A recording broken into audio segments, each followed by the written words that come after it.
Today we're going to be making buttermilk biscuits. These biscuits are light, fluffy, tasty, and yummerific. If you wanna cook with me when you want it to be the bomb, check out realhomecooking.com. I said realhomecooking.com. I said realhomecooking.com. For our ingredients, we're going to start with 2.5 cups of white lily flour.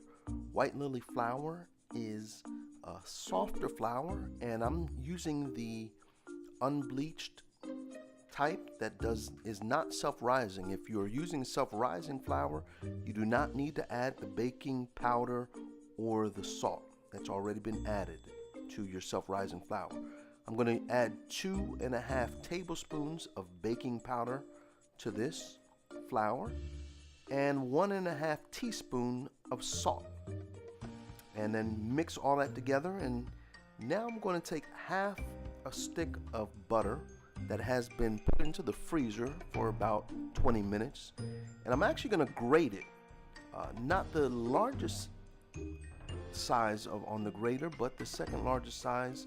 I want to get some nice small pieces that can be able to easily integrate into the flour. So I'm going to grate it kind of like you would grate some cheese, and grate that right into that mix. And here we go. Now I'm going to add 4 tablespoons of vegetable shortening. You could also use lard if you wanted to, but I'm going to use 4 tablespoons of this chilled vegetable shortening.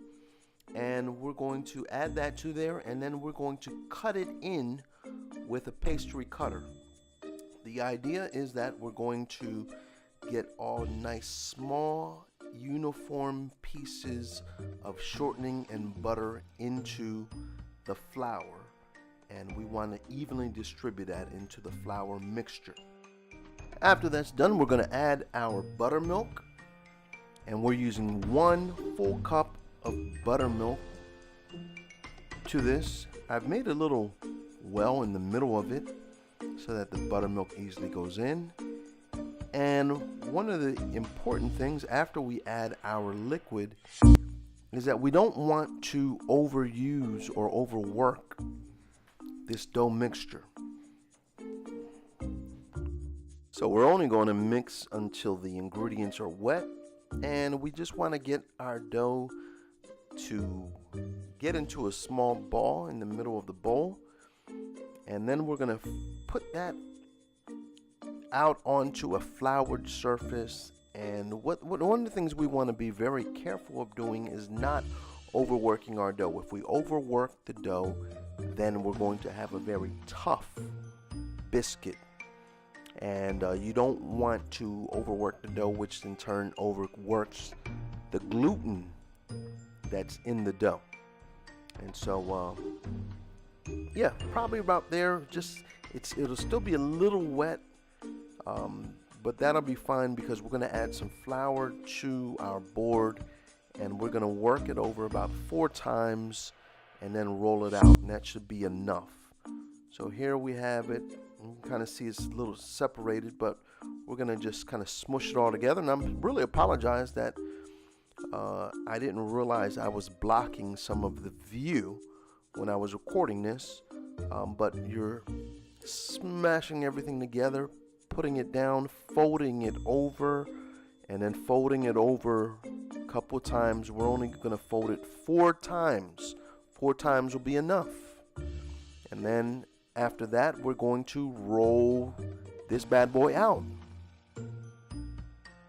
So we're going to roll this out, rolling, rolling, rolling, and you just want to get it to the thickness that you like. I would suggest probably about a 1/2 inch thickness. I actually rolled this out a little bit smaller than I wanted to, and of course, if you roll it out a little bit thicker, you're going to get a thicker biscuit. You're going to get more of that fluffiness on the inside. And so I'm using a cast iron pan which I've buttered, and then after I smeared butter all over, I floured it as well. So that's going to prevent my biscuits from sticking. Some people use parchment paper. I, however, have used this method, and it works great for me. And I love the cast iron pan. Cast iron pan just gives it a little extra country dimension to it rather than just a regular baking pan. But if you prefer a baking pan, no problem. Bake these bad boys in the oven, preheated oven, 475 degrees for 15 minutes. I've got some butter that has been microwaved, 2 tablespoons of butter, and I'm going to use that to top this with the butter.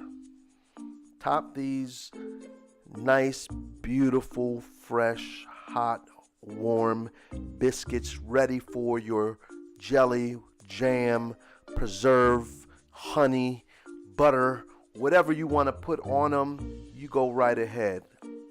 Personally, I am going to actually use these biscuits inside of my sausage gravy as the base for my sausage gravy, country biscuits and gravy. Check that recipe out by clicking on the card that just came out or just by perusing on my channel. And yeah, I'm going to go ahead and plate these bad boys up and use them for my sausage gravy. Take a look. Oh, yum. These biscuits were so wonderful. I had to fry me up an egg. I've got my sausage gravy. Once again, the recipe, check it out. And then I just smothered those biscuits with that wonderful sausage gravy and put the egg over top. Oh, happy man am I. There is one happy guy. Yes, indeed. Tasting wonderful. Hoping that you get an opportunity to make these biscuits and even that sausage gravy as well that'll complement it well. Hope you like this video. Thank you for coming. Real Home Cooking. Please like, please comment, please subscribe. Until next time, ciao. Said if you wanna cook a meal when you want it to be the bomb, check out realhomecooking.com. Said if you wanna cook a meal when you want it to be the bomb, check out realhomecooking.com. I said real homecooking.com. I said real homecooking.com.